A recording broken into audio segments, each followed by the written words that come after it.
로마서 13장 8절에서 10절입니다. 피차 사랑의 빚 외에는 아무에게든지 아무 빚도 지지 말라. 남을 사랑하는 자는 율법을 다 이루었느니라. 간음하지 말라, 살인하지 말라, 도둑질하지 말라, 탐내지 말라 한 것과 그 외에 다른 계명이 있을지라도 내 이웃을 내 자신과 같이 사랑하라 하신 그 말씀 가운데 다 들었느니라. 사랑은 이웃에게 악을 행치 아니하나니 그러므로 사랑은 율법의 완성이니라. 로마서 13장 8절에서 10절은 그리스도인끼리의 사랑, 그리스도인과 이웃과의 사랑의 관계를 말합니다. 샌드위치 구조로 보면 8절과 10절은 율법을 성취하는 사랑이고 그 가운데 있는 9절은 서로 사랑하는 혹은 이웃을 사랑하는 5가지 방법이 나옵니다. 율법은 하나님과 사람을 일방적으로 사랑하라고 말합니다. 율법에는 자기애, 자기 사랑이 없습니다. 9절에 있는 내 자신과 같이, 이것은 자기애의 근거 성구가 아닙니다. 바울은 서로를 사랑하고 남을 사랑하고 이웃을 사랑하고 모든 사람을 사랑하라고 로마서에서 말합니다. 다른 빚은 지지 말아야 하지만 사랑의 빚은 져야 한다고 말합니다. 믿음으로 구원 얻은 이후에는 사랑하며 사는 것이 하나님의 계획입니다. 사탄은 이것을 시샘에서 그리스도인끼리 서로 사랑하지 못하게 하고 서로 원수가 되게 합니다. 자기애 때문입니다. 자기애를 버리는 자기 부정이 있어야만 수평적 사랑이 가능하고 그 결과로 천국을 경험하는 것입니다. 당시 수신자들의 정황을 살펴볼 필요가 있습니다. 로마서 12장 1절에서 15장 13절에 그들의 정황을 엿볼 수 있는 구절들이 몇 개 나옵니다. 여기에 보면 첫째, 그들은 사회 경제적인 면에서 높은 지위의 사람들과 낮은 지위의 사람들 사이에 대립이 있었다고 12장에 말합니다. 두 번째로는 로마 정부와 관련해서는 세금 거부 문제가 대두되고 있었죠. 13장 1절에서 7절에 나옵니다. 네로 통치 기간에 세금을 많이 징수한 것에 대해서 대중적 불만이 고조되었습니다. 유대인도 여기에 반발했을 것입니다. 13장 1절에서 7절은 현대의 독재 국가나 정권에 복종하라라는 말이 아닙니다. 초기 로마 제국은 정상적인 집권이었습니다. 그들에게 불필요한 저항을 해서 어려움을 초래하지 말라는 것입니다. 4절에 보면은 다스리는 자가 아랫사람들에게 선을 베풀어야 한다라는 것도 말합니다. 3절에 다스리는 자들도 복종해야 할 각 사람, 1절에 나오는 각 사람에 해당합니다. 어떤 상황에서도 투쟁하지 말라는 의미가 아니에요. 왜냐하면 예수님과 초기 교회 지도자들도 유대교 권세에 말로 대응합니다. 고난을 감수했습니다. 세 번째, 그들의 정황은 신학적으로 로마 교회 안에서 약한 자와 강한 자의 대립이 있었습니다. 14장 1절에서 15장 13절에 나옵니다. 이런 정황 때문에 바울이 로마서를 기록하게 된 것입니다. 바울이 가장 길게 언급한 세 번째 정황을 한번 살펴보고자 합니다. 바울은 세 번째 정황에 있는 자들에게 상호 용납을 독려합니다. 약한 자와 강한 자가 있었습니다.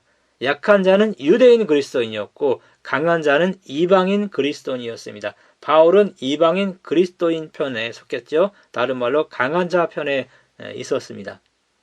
약한 자를 믿음이 약한 자라고 단정할 수 없는 이유는 로마서 14장 2절, 15장 1절에서 믿음이란 단어가 작은 글씨로 되어 있기 때문입니다. 원문에는 없다는 뜻입니다. 이들은 크게 두 가지 문제로 서로 대립하고 있었습니다. 음식 문제와 날짜 문제로 서로 비판하고 싸웠습니다. 약한 자는 사회 경제적으로 지위가 낮은 자들이고 신학적으로는 보수였습니다. 그들은 우상에게 바쳐진 고기 때문에 채식주의를 고집합니다. 포도주를 마시면 안 되었어요. 어떤 날인지는 모르지만은요, 다른 날보다 더 낮게 여겨야 한다고 주장했습니다. 안식일은 창조의 규례라서 당시 문제가 된 것은 의식적인 거룩한 날들이라고 제이 모레이가 말을 했습니다. 구체적으로 절기 준수라고 조셉 A. 피츠마이어가 언급했습니다. 또 여러 학자들이 이것을 금식일로 봅니다. 6절로 보아서 금식일에 대한 문제일 확률이 높은 것 같습니다. 반면에 강자는 사회 경제적으로 지위가 높은 교인들이었어요. 신학적으로는 진보에 가깝습니다. 그들은 우상에게 맞춰진 짐승의 고기를 먹을 수 있고 포도주를 마셔도 되고 모든 날이 같다라고 주장했습니다. 지금도 천주교나 성공회나 미주연합감리교는 목회자가 술 먹는 것이 전혀 문제가 되지 않습니다. 초기 교회 예배는 식탁 교제에서 이루어졌기 때문에 음식 문제가 예배에 큰 걸림돌이 되었던 것입니다. 바울은 신학적으로 음식과 날짜 논쟁이 무의미하다고 14장에서 여러 번 언급을 했습니다. 날짜 문제는 바울 당시의 기독교인에게는 선택사항이었다고 갈라디아 4장 9절 10절에 나옵니다. 바울은 음식 문제에 대해서는 강한 자들의 의견이 반영되었기 때문에 약한 자의 편을 들어주는 권고를 14장 21절에서 합니다. 강한 자들에게 고기도 먹지 아니하고 포도주도 마시지 아니하고 무엇이든지 내 형제로 거리끼게 하는 일을 아니함이 아름다우니라 라고 14장 21절에 실천적 권고를 합니다. 그렇다면은 약한 자들은 고기와 포도주를 먹지 않았을 가능성이 매우 높습니다. 서기 49년 클라우디오의 유대인 추방령 이후부터 그리고 바울이 로마서를 쓸 때도 이방인 그리스도인이 로마 교회의 줄이었던 것이 분명합니다. 아디아포라라는 신학 용어가 있습니다. 지켜도 되고 안 지켜도 되는 것들이란 뜻입니다. 바울은 중요하지 않은 문제를 가지고 싸우지 말라고 강한 자들에게 암묵적으로 호소를 합니다. 똑같으면 싸웁니다. 사소한 곳에 다툼이 생기면 강자가 약자를 수용하라는 것이죠. 약자는 강자를 비판하면 안 된다는 것입니다. 이것이 안 되면 수준이 둘 다 똑같은 것입니다. 음식 문제, 포도주 문제, 특정한 날짜 문제는 아디아포라에 속하기 때문에 중요하지 않은 것들입니다. 물론 지금 시대에 아디아포라의 범주를 결정하는 것은 매우 어렵습니다. 비본질적인 것이 아디아포라일 것입니다. 교회에서 자기 고집을 너무 부리면 안 되는 이유입니다. 사소한 곳에 목숨 걸면 안 되는 이유입니다. 아디아포라에 관해서는 강자가 양보해야 합니다. 정말로 중요하고 본질적인 것은 임금 문맥에서 보면 13장 8절 10절에 나오는 사랑입니다. 14장 17절에는 성령이 주는 의와 평강과 희락, 이것이 정말 본질적인 것입니다. 14장 20절에 나오는 하나님의 사업, 이것이 본질입니다. 로마서 14장 1절에서 13절에서 바울은 자기가 기준이 되지 말고 타인의 양심을 존중하고 서로 비판하거나 업신여기지 말고 서로 존중하라고 말합니다. 로마서 14장 13절에서 23은 서로 사랑하라고 말하죠. 15장 1절에서 13절은 14장의 연속입니다. 사회윤리적으로 교회 식탁 교제의 목적은 공동체를 세우는 것입니다. 의와 평강과 희락, 이것은 그리스 로마 사회가 공동 식사에서 추구하는 것이었습니다. 교회는 음식으로 논쟁하지 말아야 한다고 말합니다. 식탁 교제와 예배를 통해서 의와 평강과 희락을 이루어야 함을 말합니다. 의와 평강과 희락은 성령이 주는 것으로 하나님의 나라를 맛보는 것입니다. 다른 말로 예수님께 굴복하고 예수님의 다스림을 받는 것입니다. 18절에 이로써, 즉 하나님의 다스림을 통해서 그 나라를 맛보면서 그리스도를 섬기는 자는 하나님을 기쁘시게 하는 사람이며 사람에게도 칭찬을 받는다고 18절에 말합니다. 이것이 바로 하나님이 기뻐하시는 것이죠. 12장 1절에 나오는 것처럼. 교회 내에서 사회적 신분으로 인한 갈등과 강한 자와 약한 자의 갈등, 세금 납부 문제로 정부와의 갈등을 서로 용납함으로 극복하고 의와 평강과 희락을 추구하려면 꼭 필요한 윤리적 덕목이 있어야만 합니다. 그것이 바로 복종입니다. 13장 1절 5절에 나옵니다. 개역 한글은 굴복이라고 번역했습니다. 여기에 힌트가 있죠? 자기 부정이 있어야만 한다는 것입니다. 자기를 부정해야만, 다른 말로 자기를 굴복하고 혹은 복종해야만 이것이 가능한 것입니다. 복종이란 헬라어 단어는 그 뜻을 따른다라는 의미가 내포되어 있습니다. 하나님께 자기의 뜻을 복종해야만 서로 용납이 가능합니다. 하나님께 자기의 뜻을 굴복해야만 원수 사랑이 가능합니다. 하나님께 복종해야만 의와 평강과 희락을 통해서 하늘을 미리 맛볼 수 있는 것입니다. 누가복음 6장 35절에 하나님은 은혜를 모르는 자와 악한 자에게도 인자로우시니라. 하나님은 도둑, 깡패, 악한 자, 원수, 죄인들도 사랑하십니다. 순종하는 자나 순종하지 않는 자나 모두 그들에게 태양과 비가 제공되듯이 그들 모두가 하나님의 사랑의 대상이라고 공관복음에서 말하고 로마서 12장 14절에서 21절에 말합니다. 하나님에게 이것은 자연스러운 일이에요. 이것이 그분의 본성이기 때문인 것입니다. 인간의 사랑의 대상은 누구인가요? 율법에 보면 두 가지가 명시되어 있습니다. 하나님과 이웃입니다. 사람은 하나님과 이웃을 사랑할 때 행복하게 되어 있습니다. 사랑의 대상이 중요합니다.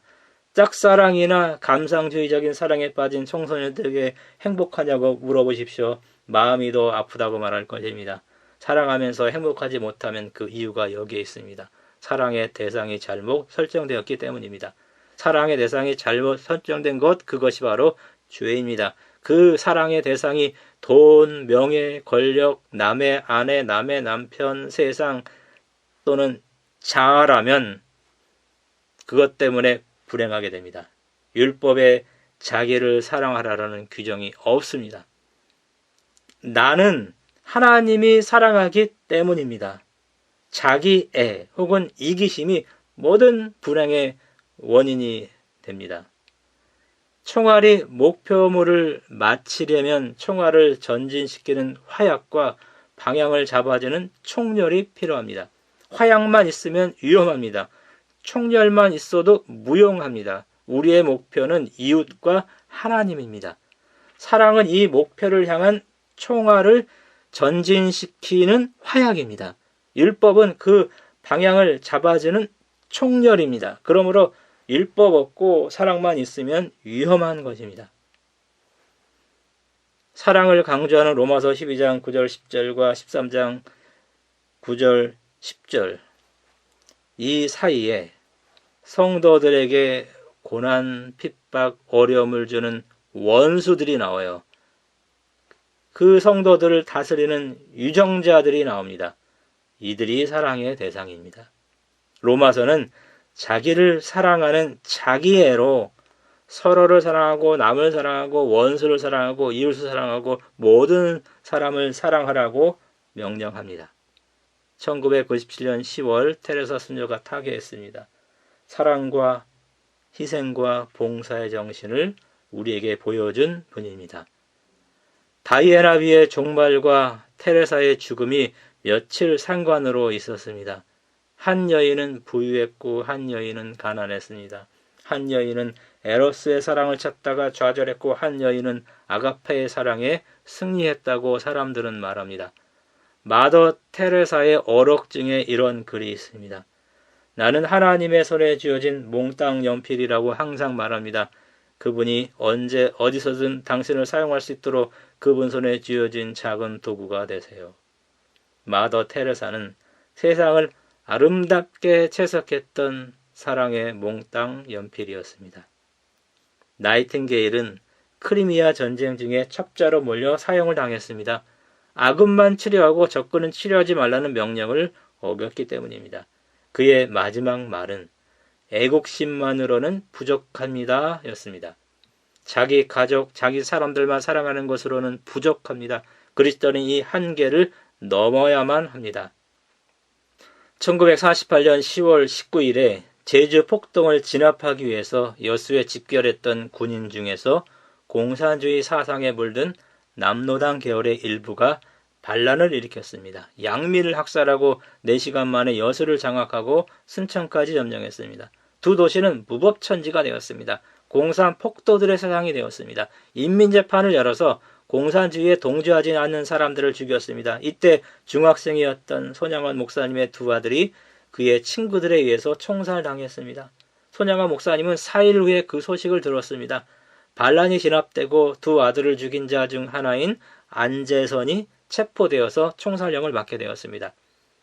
이 목사님은 계엄 사령관을 찾아가서 내 죽은 아들 대신 양자로 삼아서 키우고 싶으니 그 사람을 용서해달라고 요청했습니다. 그 요청이 수락되어서 그를 데려다가 입양해서 아들로 삼고 키웠습니다. 그 아들은 전도사로 교회를 섬기다가 1979년에 별세했다고 합니다. 어떻게 이런 일이 가능할까요? 손양환 목사님은 이 일이 쉽지는 않았습니다. 어떤 글에는 이렇게 되어 있어요. 목사님은 매일 그 양자를 볼 때마다 그를 죽이고 싶었다고 합니다. 자기 두 아들을 죽인 살인범을 식탁에 앉히고 같이 밥을 먹을 때 모래알을 삼키는 것 같았다고 합니다. 그러나 기도의 능력으로 그것을 매일 극복했다고 합니다. 그렇다면 매일 그 양아들을 죽이고 싶었던 것입니다. 그러나 기도의 능력으로 매일 그 감정을 극복하면서 하루하루 사는 것입니다. 이것이 인간의 본성입니다. 그러나 하나님께 기도하면 성령이 원수를 사랑할 수 있는 하나님의 사랑을 우리 마음에 부어주어서 그 원수를 사랑할 수 있는 것입니다. 그리고 이렇게 한번 원수를 사랑했다고 해서 이것이 영원히 지속되는 건 아니에요. 매일매일 성령께서 그 능력을 주셔야만 합니다. 매일매일 성령께서 하나님의 사랑을 우리 마음에 부어줘야만 매일매일 우리는 원수를 사랑할 수가 있는 것입니다. 초기 교회 시기에 소아시아 지역의 비두니아 총독으로 있었던 플리니가 당시 로마 황제 트라이안에게 보낸 편지가 지금까지 보관되어 있습니다. 아마 황제가 소아시아에 있는 기독교인들의 활동을 감시하라는 명령을 내린 것 같습니다. 그 명령에 대해 보고서 형식으로 기록된 편지입니다. 그 일부는 이렇습니다. 황제시여, 저는 그리스도인들에게 들키지 않기 위해서 제 부하 중 몇 사람을 완전한 그리스도인으로 만들었습니다. 교회 공동체 안으로 들어가게 하여 세례도 받게 하였고 오랫동안 그리스도인들의 일거수일투족을 면밀하게 살펴보기도 했습니다. 부하들의 보고에 따르면 그들은 밤이건 낮이건 모일 때마다 그들의 신이신 예수 그리스도를 노래한다고 합니다. 또 많은 양을 소비하는 것은 아니지만 어쨌든 자주 빵을 떼고 포도주를 마시면서 기뻐하고 즐거워한다고 합니다. 황제시여, 그들은 로마의 관리들을 위해서 그리고 황제 폐하를 위해서 기도하고 있습니다. 무엇보다도 분명한 사실은 그들이 서로 사랑하고 있다는 것입니다. 1세기에 그들이 숨어 지내던 카타콤의 어느 벽면에 이런 글이 적혀 있었다고 합니다. 우리는 서로 사랑함으로 천국을 경험한다. 어둡고 습기찬 지하 감옥 동굴에서 그들은 천국을 경험했습니다. 서로 사랑했기 때문입니다. 사랑할 때 나도 행복하고 상대방도 행복하고 우리 모두가 행복하고 하나님도 행복해 하십니다. 서로 사랑함으로 원수까지도 사랑함으로 천국을 경험하며 살아야만 합니다. 자기 사랑에 빠져서 불행한 삶 가운데 살지 말고 자기 애를 부정하고 나의 사랑의 방향을 하나님과 원수, 이웃, 남 모든 사람에게 돌려서 이 세상에서부터 천국을 경험하는 행복한 삶을 사시는 우리 모두가 되길 바라면서 말씀 마치겠습니다.